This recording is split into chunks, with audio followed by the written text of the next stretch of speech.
नमस्कार दोस्तों, आप सभी का स्वागत है पार्थ इंस्पायर कोचिंग सेंटर में। तो उम्मीद करते हैं आप सभी मस्त होंगे और आपकी तैयारी भी अच्छी तरीक़ा से चल रही होगी। तो आज हम लोग जानेंगे जीरो के बारे में, ठीक है ना।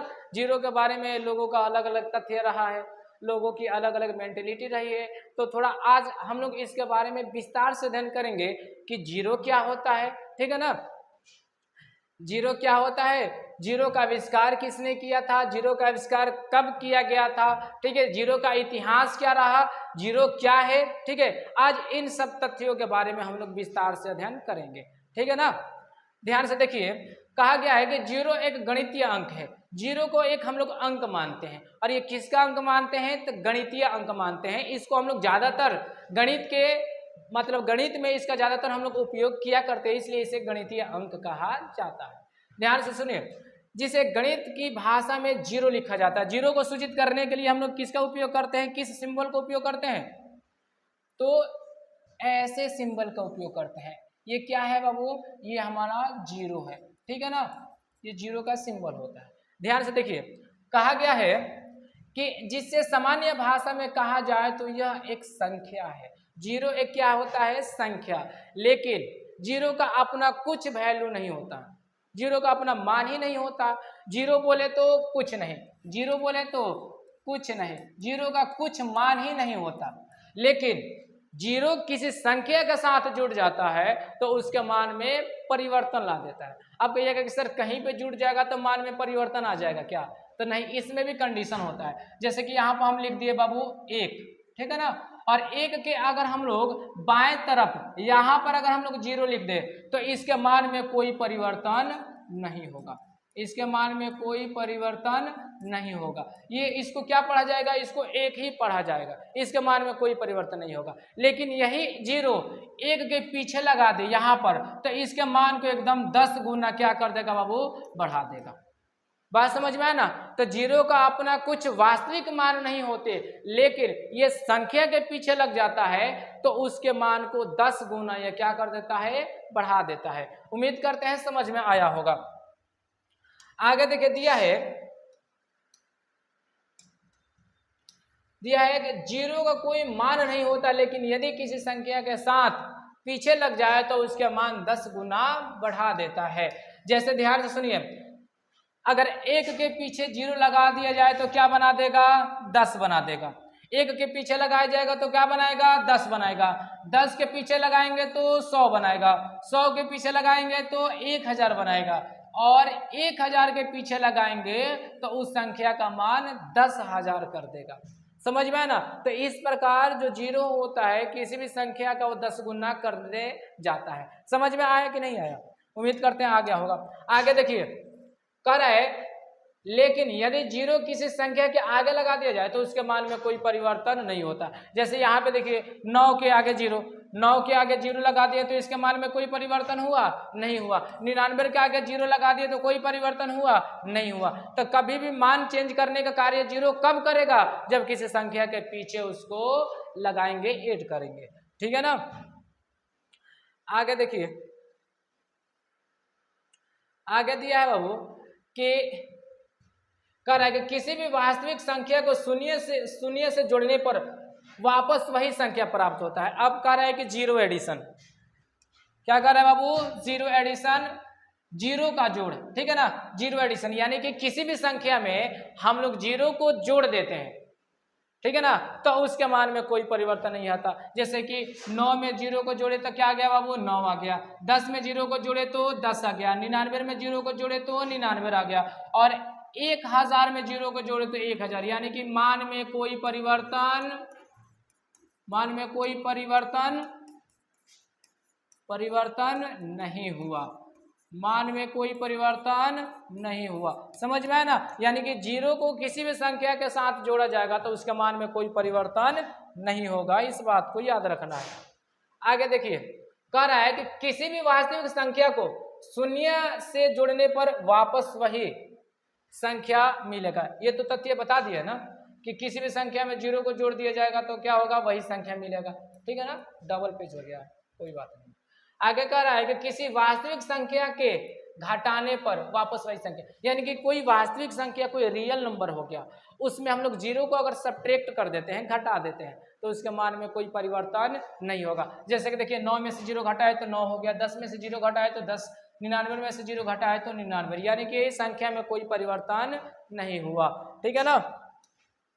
आगे देखिए, आगे कह रहा है कि किसी संख्या में अगर हम लोग 0 से मल्टीपल कर दें तो उस संख्या का मान 0 हो जाएगा, कितना भी बड़ा नंबर क्यों ना हो, कितना भी बड़ा नंबर होगा, ठीक है। और उस नंबर में हम लोग क्या कर दे बाबू, 0 से मल्टीपल कर दे तो हमारा क्या आ जाएगा बाबू, 0 आ जाएगा। यानी कि मल्टीप्लाइकेशन में क्या हो जाता है, 0 वैल्यूएशन हो जाता है। समझ में आया ना, किसी भी संख्या में 0 से मल्टीपल करेंगे तो क्या आएगा, 0 आएगा। इस बात को याद रखना है, ठीक है ना।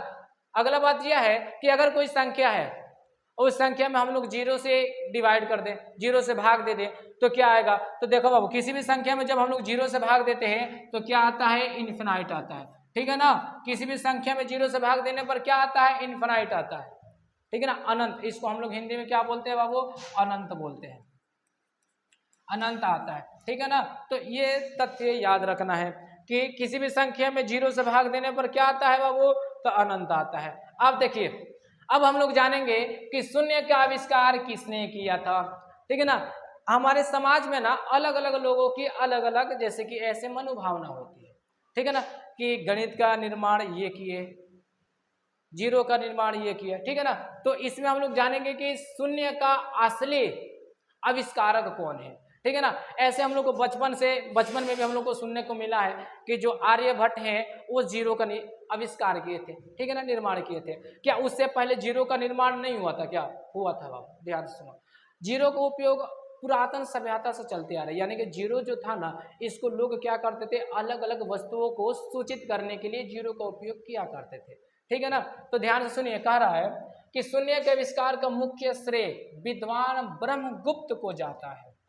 जो गुप्त थे ना बाबू, इनको असली क्या बोला जाता है, 0 के आविष्कारक बोला जाता है, ठीक है ना।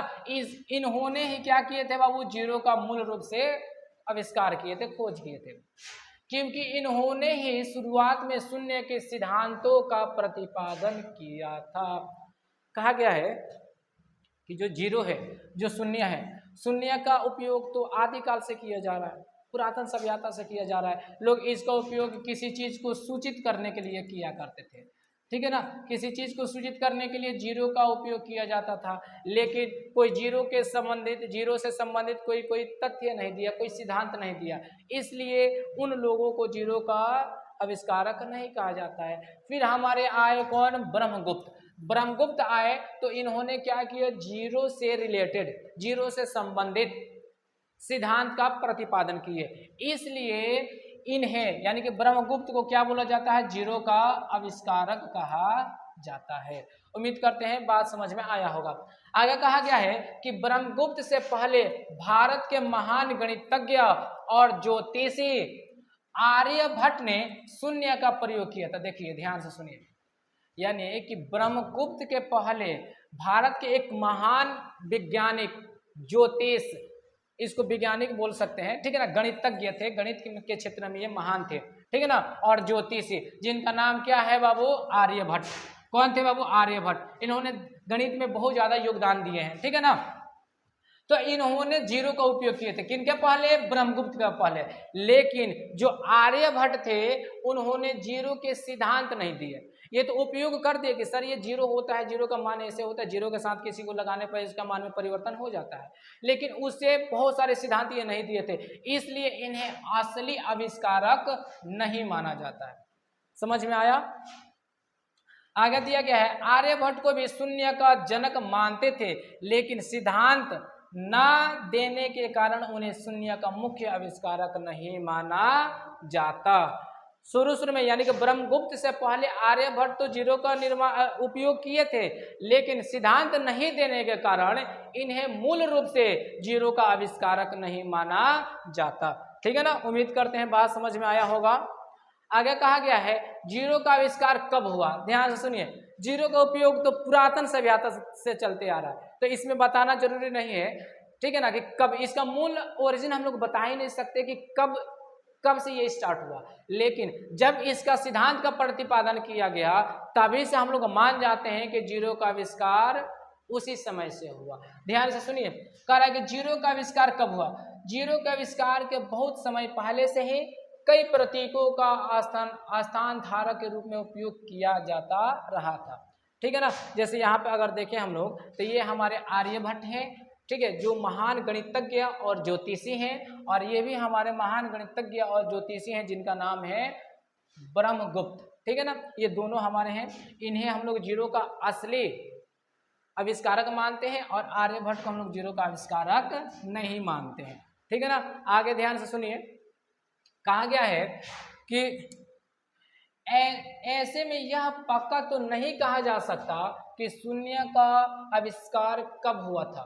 ठीक है ना, लेकिन 628 ईस्वी में महान भारतीय गणितज्ञ ब्रह्मगुप्त, कौन बाबू, महान भारतीय गणितज्ञ कौन, ब्रह्मगुप्त ने शून्य का प्रतीकों और सिद्धांतों के साथ इसका उपयोग किया। जो ब्रह्मगुप्त थे सन कब, 628 ईस्वी में क्या किए, जीरो के रिलेटेड, जीरो से रिलेटेड, ठीक है जी, क्या किए, सिद्धांत और इसके प्रतीक का क्या किए, वो सिद्धांत, प्रतीकों के सिद्धांत दिए। ठीक है ना, इसलिए इन्हें मुख्य रूप से क्या बोला जाता है, जीरो का आविष्कारक बोला जाता है। ठीक है ना। अब देखिए जीरो का इतिहास क्या रहा। तो ब्रह्मगुप्त के द्वारा शून्य का आविष्कार करने से पहले भी शून्य का उपयोग किया जाता था। कई प्राचीन मंदिरों में, पुरातत्व और ग्रंथों में इसे देखा गया है। यानी कि ब्रह्मगुप्त के पहले जब ये जीरो का सिंबल नहीं दिए थे, ठीक है ना, जीरो के सिद्धांत नहीं दिए थे, उसके पहले मंदिरों और पुरातन स्थानों पर, ठीक है ना, प्राचीन स्थानों पर जीरो को किसी वस्तु को सूचित करने के लिए इसका उपयोग किया जाता था। ठीक है ना।